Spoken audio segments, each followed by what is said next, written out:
Here I am with Garland Favorito, and let me tell you something. I interviewed him before on my show. He's always got great information out of Georgia. So if you want specific information, I always say, when you look at those national media narratives about election integrity, they're telling us how wrong we are. But when you look at the smaller stories on individual states and what happens to individuals, you realize there are things that definitely want to make you scratch your head and investigate a little bit more. But your stories are actually big stories, Garland. How are you doing today? Well, great, William. Thanks for having me back. And yeah, we've got quite a few big stories. We have, of course, the Fani Willis indictment a couple of days ago, and on the very day that she made that fake indictment, we were in court defending ourselves successfully against a lawfare lawsuit from Fulton County. They were trying to sue me personally for $38,000, myself and a candidate, over an election challenge that they prevailed on. We countered and said, look, you don't have any legal basis to do that, and y'all committed perjury when you got that ruling.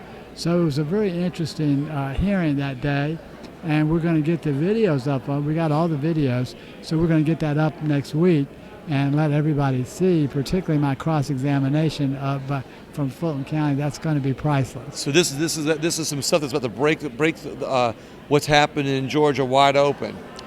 Well, yeah, I mean, I think it's another example of the corruption in the Fulton County Attorney's Office. Do you think that any of this information would exonerate or help exonerate President Trump from all the indictments that just came down from Georgia the other day? Well, that particular hearing will not. However, all the evidence we have collected over the last 2.5 years certainly would and exonerate him in many different ways. I love this. I love this, and I'll tell you why.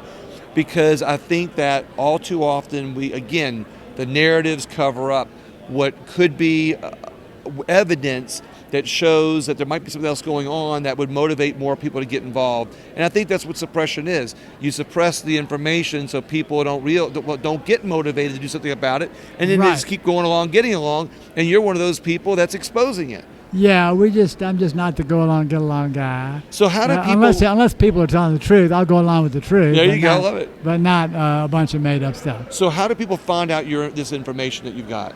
Well, VoterGa.org is just a wealth of information. We have the legal briefs. We've got our press conferences up there.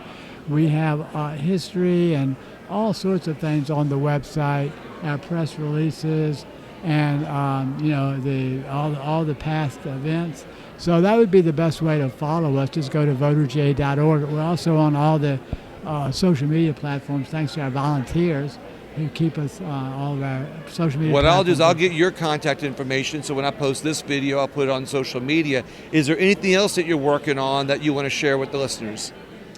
Well, yeah, so right now we are having calling for a legislative special session to get our laws improved to secure our elections for 2024. We're also advocating to the different counties that they have the authority to do that, even if the state doesn't.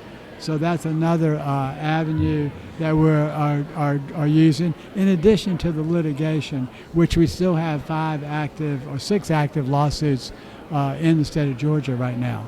I love this. Garland, thank you so much. Thank you, William. I appreciate everything that you're doing. I appreciate that you're working hard for not only the state of Georgia, but knowing those things affect our country. Thank you so much for staying in the fight. Thanks for having me. Thank you. Everybody else, please, if you want people to know something in Georgia, share this interview with them. Thank you so much.